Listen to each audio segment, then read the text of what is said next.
Welcome, everybody.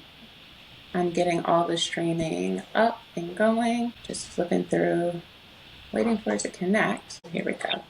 Go live. And I'm waiting for YouTube to connect. But in the meantime, while I'm waiting for that to connect, thank you, everybody, for watching this live or as a recording. Today's conversation is going to be a good one. I am excited and we're on both YouTube now as well as LinkedIn. Hi, everybody. My name is Jessie. I am loving the fact that I have Mr. YB, but also Rob. We met on the Clubhouse streets years ago. It's crazy to think that we're like almost 3 years away from all that was going on. And I reached out to Rob because he is so great at what he does. And he likes to talk to people about how to use LinkedIn for small businesses. And I was like, hey, is there a way that we can have a conversation on LinkedIn or on YouTube that can be helpful for other entrepreneurs? So thank you for being a yes and agreeing to do this today. Well, thank you. I love to talk. For those who understand the disc, I'm a very high I, which means I bring the energy. I'm very people oriented. I'm a recovering people pleaser, though. So, if I get people to ask me to come, depending on my schedule, I make time. But for someone like yourself, I definitely want to make time. You and I were actually connected through our coach, Glenn P. Brooks Jr. And so you family. So like whenever, anytime family reach out, as long as as long as they're the right type of family, because sometimes some family members you don't want to deal with. So, but Yes. I see how you're moving. I see how you're impacting small businesses, and I just want to be able to add value to your ecosystem. So thank you for the opportunity. Sure, no problem. And I thought this would be a great conversation because often everyone only talks about the Instagrams and the TikToks of the world. Yes, they do help certain businesses. And however, whenever I would be in spaces, I'm like, I love using LinkedIn for my business. I think it's very helpful. And people are like, but LinkedIn, are you sure? So I would love for you to share first, before we dive into the conversation, a little bit about yourself so that people know who Rob is or YB. Yeah, absolutely. Two words describe me: authentic networker. Authentic networker. I've learned over the years the importance of networking, but the importance of being authentic. Some people might say, well, if you're networking, isn't it authentic? No, because some people network for what they can get, and then Mm-hmm. authentic networkers focus on what they can give. I'm a native of the Bronx, New York. I grew up in a single parent home. My dad was actually murdered when I was 2. I share that everywhere I go, not to get any sympathy, but just to let people know that the person that they're listening to is a real one. From Mm-hmm. time to time, I might switch into using my slang from the hood, and then I also know how to communicate as well. I'm a graduate of Yeah. the greatest HBCU in the nation. People Mm-hmm. can argue with me all they want to, but Virginia Union is that one. And married to a beautiful woman. We've been married going on 19 years, 2 beautiful daughters. And I am the founder of the Collaboration Creates Currency movement, which is based on my second book, Collaboration Creates Currency. And so, I'm excited about promoting LinkedIn because in many circles I'm known as the LinkedIn locksmith. Mm-hmm. Because of my ability to unlock the power of LinkedIn for my clients, which are mainly business owners, small business owners, some authors, many professional speakers, but those are more revenue generators versus career seekers.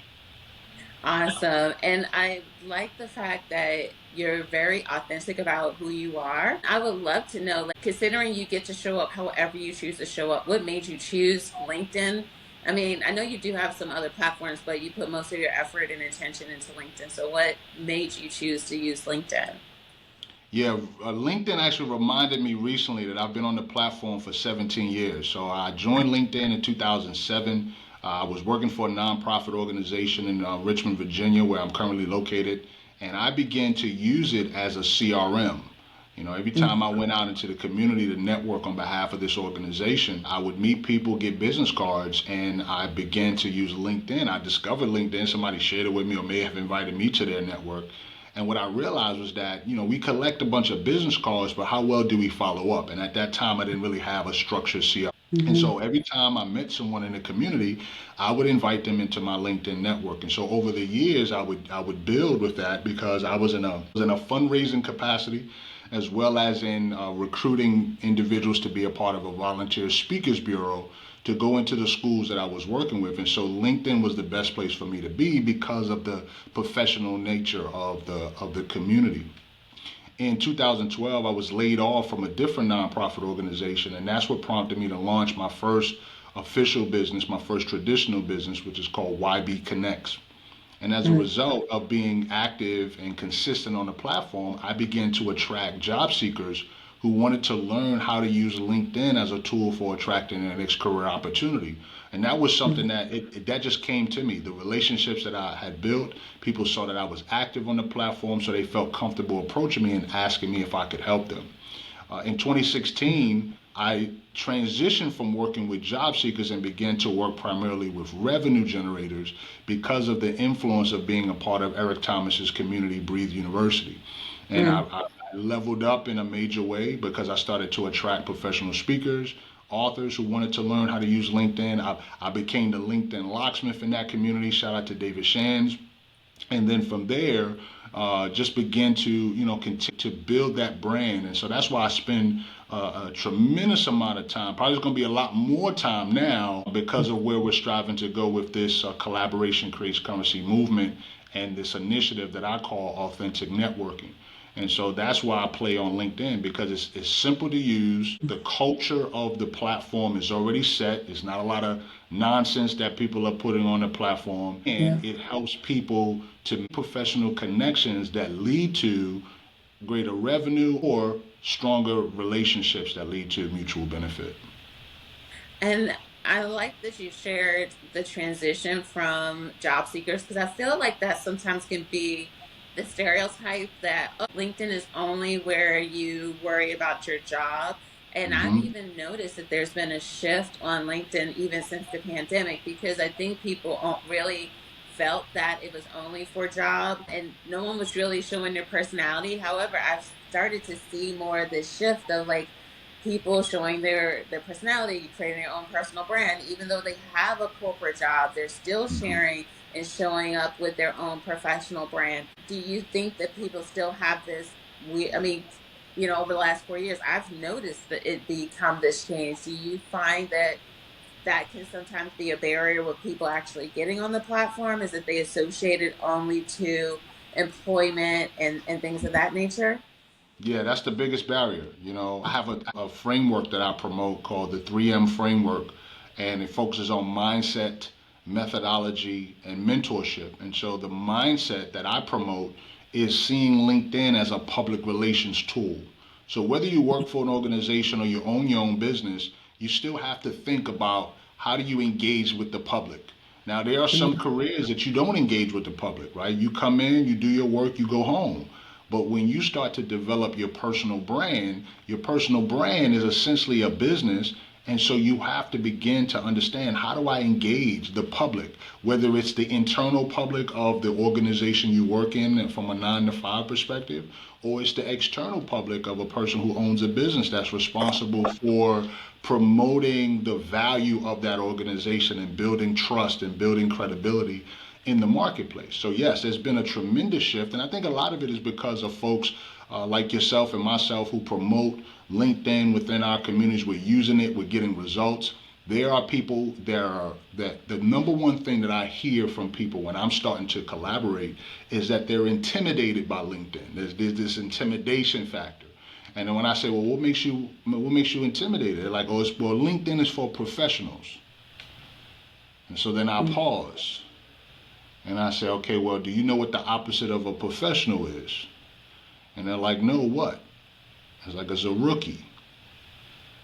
So if you say that LinkedIn is for professionals and you intimidated because you thinking that it's for professionals, what does that make you? And a lot of it is a confidence and a clarity thing. So until they get in, but at the end of the day, if somebody's working a full-time job, there's another level of intimidation because some people are like, well, I don't want my coworkers to be in my business. And Mm-hmm. that's a fair statement. But I tell people, if you good, they're gonna find out. Yeah. You can't keep something that's good quiet for too long. So it would be in your best interest to at least disclose, hey, I've got some other side interest. You don't have to, but Yeah. if you're going to build a personal brand, that personal brand may end up eclipsing what you're doing in your 9 to 5, and so they're gonna find out. And social media, you're not gonna be hard to find, unless you Yeah. unless you do something in a total different country or something like that where they don't have access to you. And I think too, like I would assume, granted I'm far removed from like actually working in corporate, I would almost assume that people expect that other people have things on the side anyway. Like this day and age, I think it's almost unfair unless you're paying someone a crap load of money, Right. which is not the average job, just based off of what salaries are, in different cities and states. Most people are going to have multiple things, even if it's something for fun, like the TikTok influencer things, like it's just something for fun, or Right. it might be them coaching someone or supporting other people. Like, unless you have like super strict policy Hmm. because you're paying someone extremely well, I would almost naturally think that someone has something on the side that they're doing Hmm. for fun or just to bring in some extra money just because of how expensive things are. So to have that as a Hmm. fear, I think that that's a disservice to like what someone's really passionate about. And then two, what I find that is that so many people have this perspective that is either or. Right. Like I think that's why a lot of people just jump out and quit their jobs, because they're like, oh, I can't have both. And I think that, and then some people had to go back because they didn't know how hard it was going to be in entrepreneurship. And I think that the more open and transparent we can be, one, it creates a more realistic approach for anyone that is an entrepreneur to understand that you do possibly need multiple streams of income. If you're single or if you have a partner, they have to help with supporting to offset some of the loss Hmm. that you're going to be having. But Right. I think that because people thought it was either or and they're not trying to show up, they kind of like YOLO it compared to gradually building up a brand and building up a rapport. And the thing is, too, is that your company may even find value in what you're doing anyway. And that can lead you to more opportunities compared to doing it underneath the radar. Yeah, no doubt about it. There are many industries though that are very much prohibitive, right? So if you think about financial services, right, there are certain industries that Mm, have certain standards. The compliance is there, so you have to be very, very careful with how you do it. So that's what I'm yeah. saying. Like, it's worth having a conversation. But a lot of times, if you start talking about one thing, then it opens up to another thing, and then it's like, well, now I'm at a crossroad because now you put me in a position where I have to make a decision, and so you're right. I mean, we have to have multiple streams of income or other ways to create revenue because in this day and age with Yeah. everything that's going on, it's like, listen, Yeah. people they're saying people that's making 6 figures is broke. I'm like, man, that's crazy. You telling me I got to be a millionaire just to live in these streets? That's crazy. I know. But I'll tell people that even if it's not for anything revenue generation perspective, Hmm. we should always focus on building our network. Yes. And the Yeah. reason why is because the worst time to reach out to people and build a network is when you're in crisis. Yeah.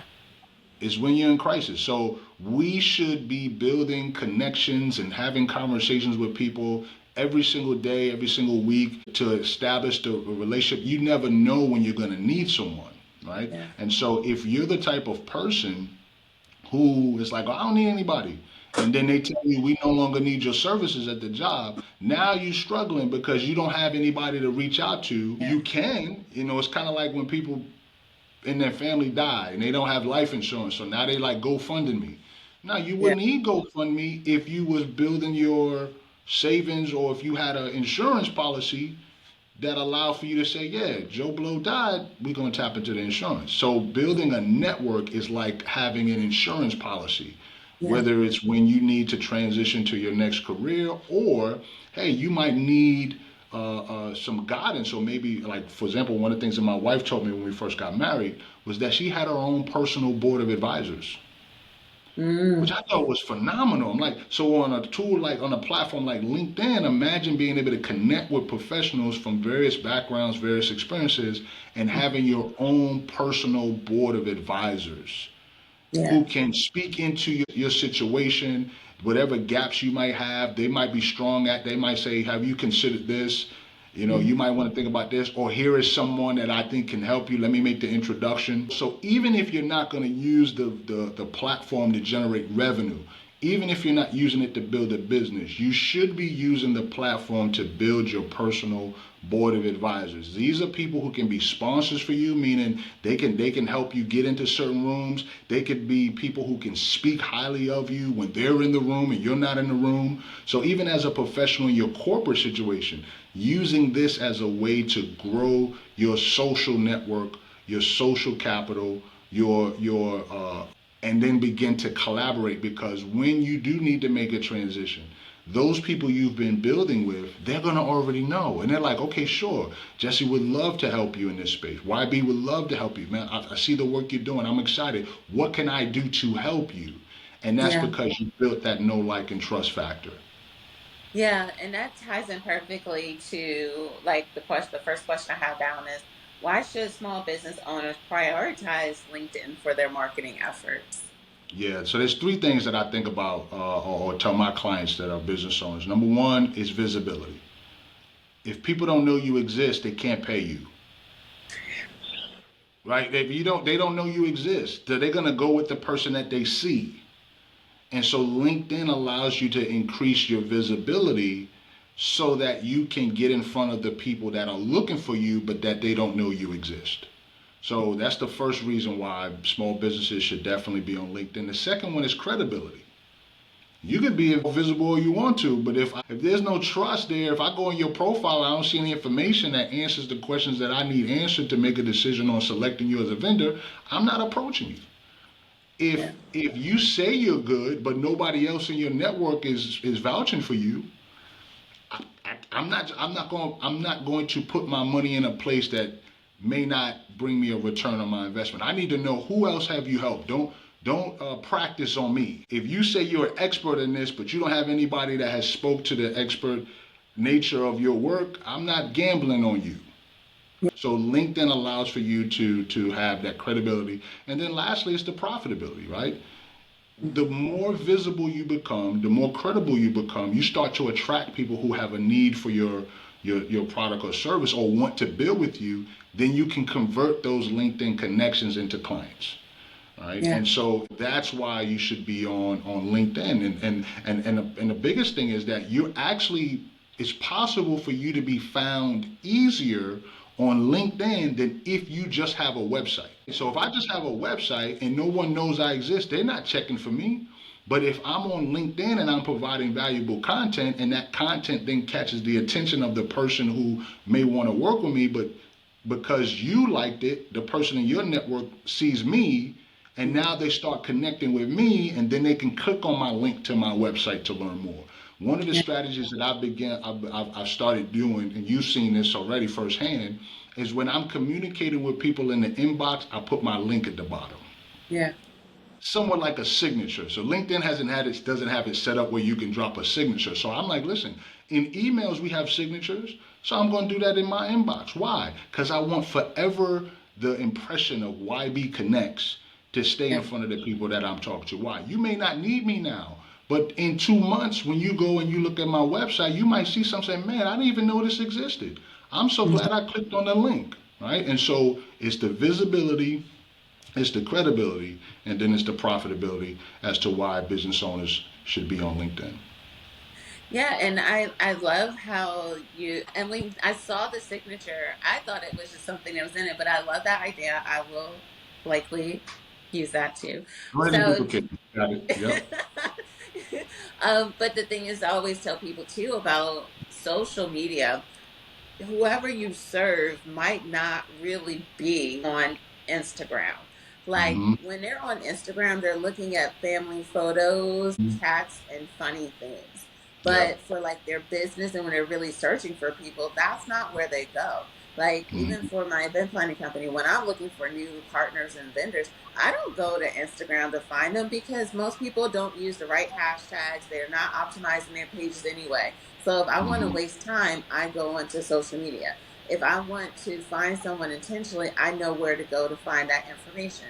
So Right. whatever someone else that might be watching this live or recording, depending on the type of business you have, your person probably isn't even managing their Instagram. Like I Yeah. had shared years ago, I work out of a co-work space most days, and Mhm. majority of the people in my co-work space, they don't have personal Instagram account. For a lot of the people in my events, they're like, "Oh, I want high net worth people," and da da da da. And I'm like, "Well, I'm gonna let you know they're not on Instagram looking for people. Like maybe if they're a celebrity, but if you're trying to get the person that's X, Y, and Z that makes X, Y, and Z, they have someone that's managing it, or they're not even on it because it's distracting them from the things in which they need to do. So Mhm. I think that with LinkedIn, depending on the type of business you have, that's something to be present to. Is your person actually consuming more content and information on this platform, and what type of content you can put out there that's going to actually get their attention, compared Yes. to just trying to and repeat what you do on Instagram and then put that on LinkedIn. That's not the same. Yeah, 1000%. And the beautiful thing about LinkedIn is that whether someone is building a business or not, they have the ability to become a thought leader. Right. So Yes. now, like to your point, you can start to engage thought leaders. Now, you may not be able to get in front of them. It's funny. I posted a picture of 50 Cent and Tyler Perry. And the Mm-hmm. picture talked about how 50 Cent approached Tyler Perry about doing some collaboration. So me, the moment I hear collaboration, I'm like, oh, that's my word, right? But Yeah. what's happening is because 50 Cent is getting into the production space, right? He went Yeah. down to Alabama and got his own studio area. Tyler's already doing it. He's approaching Tyler and say, "Hey, will you mentor me?" And he agreed to mentor. And I put out there, this is what collaboration creates currency look like. And so that was the initial Yeah. post. But then I built upon it, and I asked a question: who is the one person that you would want to collaborate with if you could meet them? Mm-hmm. Because I wanted people to think like in this ecosystem, we're literally 3 connections away from anybody in the world. You used to Yeah. hear 6 degrees of separation. Now it's 3 degrees of separation. Real talk. I'm in a phenomenal community, right? It's called Black Executive Men, right? Phenomenal community. And I put that question in the community, and one person said he'd want to meet Rich Paul. And so, for those who don't know who Rich Paul is the agent for LeBron James Mm-hmm. and for several other athletes, including Bronny James, which is LeBron's son, right? And Yeah. so I'm like, okay, cool. That's 3 degrees. It's like, okay, well, who does that maybe or that knows somebody is 3 degrees of separation. Now you can find a way if you can get in the room where Rich is speaking, then you have the ability to possibly make a 1 degree connection. Yeah. Same with Robert Smith.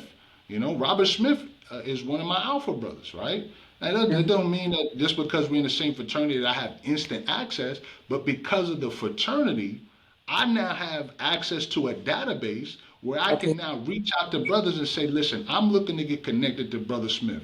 What's the best way for me to do it? Now, I could do a cold call, but cold call is like a 5% chance. Yeah. So I want to increase my chances. So if I can find somebody who knows somebody who knows somebody, boom, I get connected to Robert Smith. Love it. Love it. Love it. Love it. Hmm. Awesome. So here's where, now that we know like why they should, I would Hmm. love to hear from you. What are some things that can help them with creating a compelling profile? Because I think that that's something that can be a disconnect, is Yeah. not understanding how to actually create a profile that gets people to want to lean in. Yeah. So 5 components that's important to building a profile. Number one, make sure you have a professional headshot. Mm. I can't tell you how many times I go on people's profiles. They got a selfie. They got a picture with their wife. They holding their kids. I'm like, listen, this is about you. Right? This don't have nothing to do with your family. right? And some people are like, well, my wife is a part of my business. That's cool, but we're promoting you. This is your time to shine, right? You can do that through your company page, but this is your personal profile. So having a professional headshot. Since I've launched my public relations firm, one of the things that I do is I connect several of my clients to photographers so that they can get professional headshots done. We're doing events around the country that's allowing people to learn how to network while getting their professional headshots. Why? Because that's a need. So number one is making sure you have a professional headshot, and preferably not with your phone. That's not professional.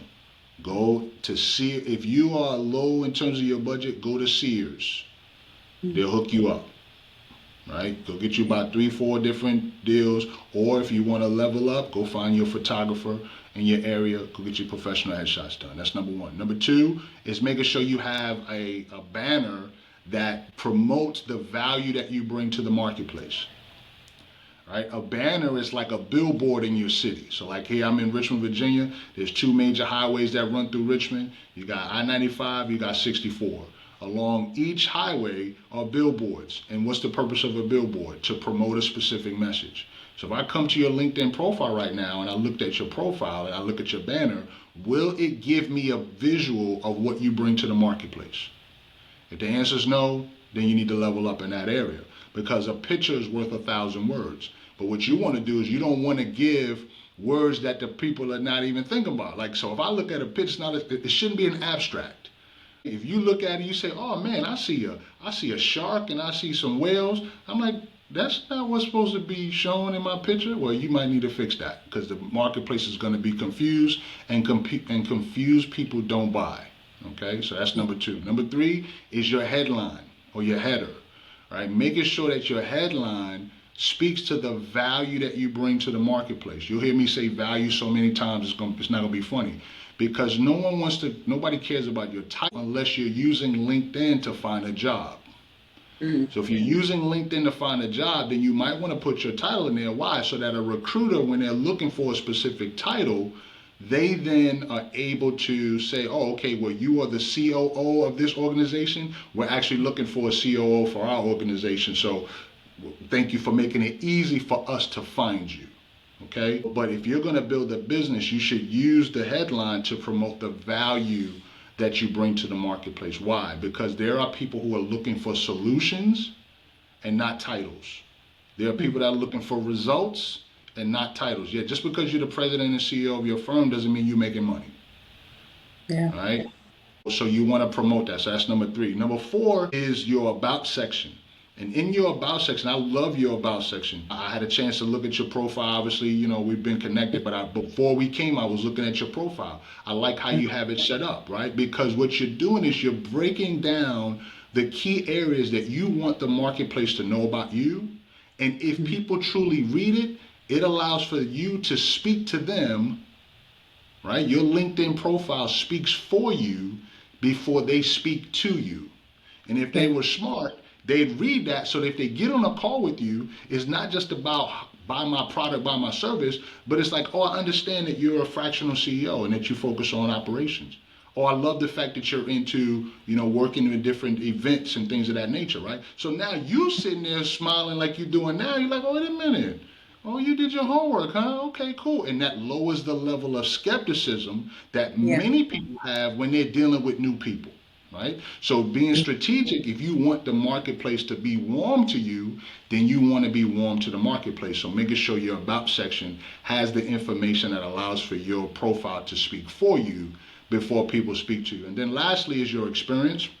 Making sure that your experience highlights the results and impact that you brought to the marketplace when you served in that particular position. The challenge for most people when they get on LinkedIn, they think LinkedIn is a resume. And a resume is a good description, because what is the purpose of a resume? To get you an interview. It's a marketing tool. Okay? So yes, LinkedIn is similar to a resume, but what you don't want to do is to focus on your task. Nobody cares about task. If I'm looking for someone that's going to help me to generate 7 figures, I'm looking at their LinkedIn profile to see, did they help another organization develop 6 figures? Mm. And so when I approach them and talk to them about ways we can collaborate, I can say, Jesse, I noticed that you work with a number of organizations to help them generate six figures. I'd like to talk to you about coming and working with my organization to do the same thing. Why? Because that promotes results and impact. It makes it easy for you to attract the right people. There's a gentleman named Marquell Russell. And one of the things that he did was he and his partners have helped literally hundreds of coaches to generate billions of dollars in revenue. But one of the things he says is that great marketing, it allows for you not to have to sell. Mm. So if your marketing is on point and does everything it's supposed to do, when you get on the phone with somebody, you don't have to haggle them. Yeah. They're gonna tell you, listen, I like what I see. When can we get started? And so And you know, those are the five components that I would recommend that people have. and you know that the truth is like if you have to sit here and talk someone into it, they're not a good fit They're anyway. not a good fit It, into it. you No. know, so they should be able to, like, by you showing up powerfully the way that you're intending to show up on whichever platform, Mm-hmm. that should be supporting what you say you do and who Yeah. you are and how you Yeah. solve people problems.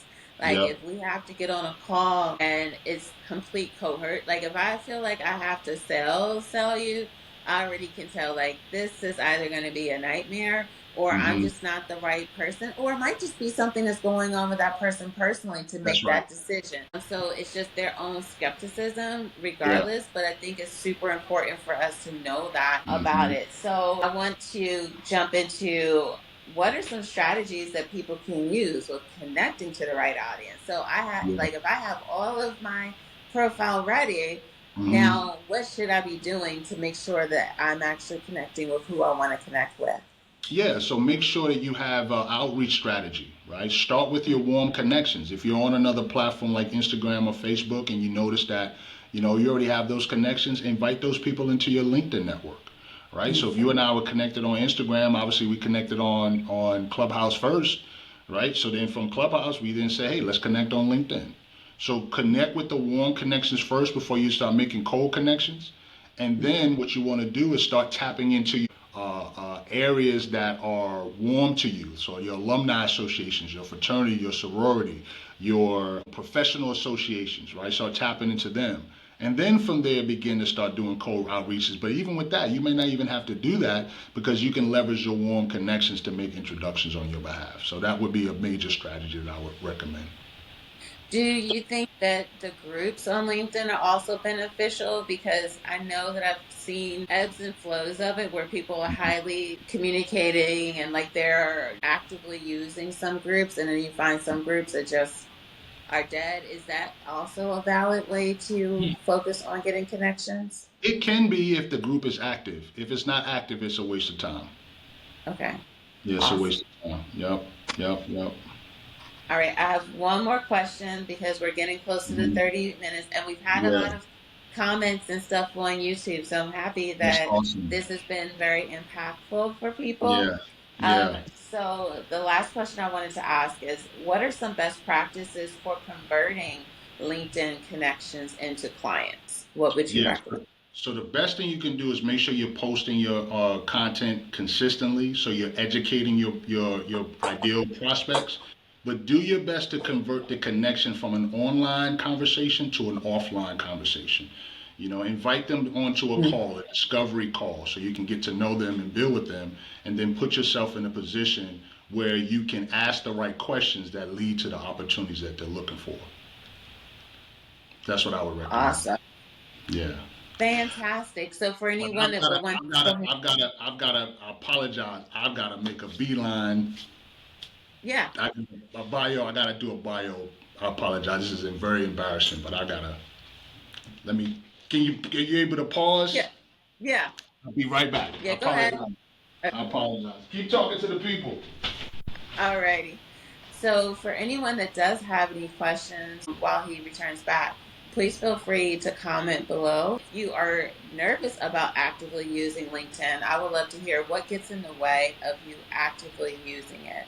I know that certain size businesses sometimes we lean more into using Instagram, and I feel that sometimes there's this fear about actually getting onto LinkedIn And I would love to know exactly what gets in the way for you actually using LinkedIn. I know in the beginning, I've probably been on LinkedIn now, I want to say maybe like 7 years or something of that nature. And most of my clients I connect with in the corporate space are all on LinkedIn. Not many are on Instagram. And how I shared that on Instagram, usually someone else is managing it. That's what I find, even in my own type of business, is that typically the gatekeepers or someone that assists the person that would actually pay for my services, they're the ones that are managing their Instagram, where I can have direct communication with whom I wanted to connect with on LinkedIn.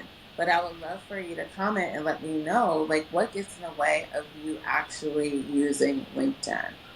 Because I would love to hear what's going on. And in that way, he can chime in one more time before we wrap up today's conversation. But I hope that this has been super helpful for y'all. No worries.